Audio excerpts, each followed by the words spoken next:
Hello, my LGBT cuties, and welcome back to another episode of A Jaded Gay. I'm Rob Lovelace, and today we're talking about emotional baggage and why so many gay men carry invisible wounds long after coming out.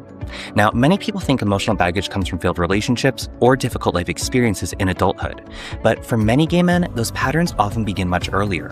Growing up in a world where you feel different, hide parts of yourself, or fear rejection can leave lasting emotional scars that continue to shape how you see yourself and connect with others.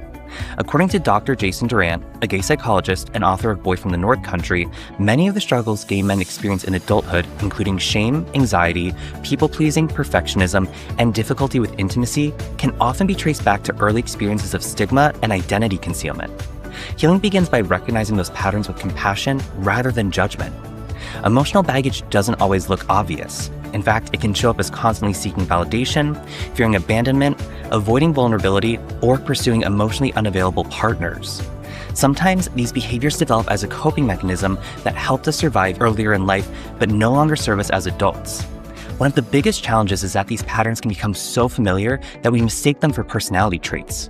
We might believe we're simply independent, perfectionistic, or bad at relationships when, in reality, we're responding to years of internalized shame or chronic stress.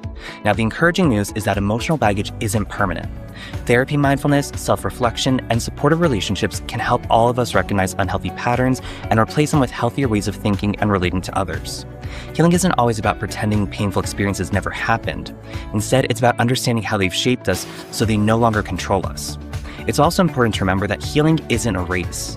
Everyone's journey looks different. Some people begin working through these experiences shortly after coming out, while others don't recognize their impact until much later in life.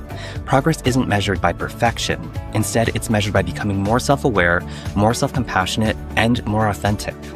Ultimately, unpacking emotional baggage isn't about dwelling on the past. It's about creating space for healthier relationships, greater confidence, and a life that's no longer defined by fear or shame.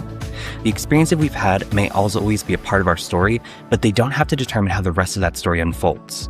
So if you want to learn more about gay men's mental health and practical strategies for healing from trauma and shame, check out the podcast episode and blog post linked below.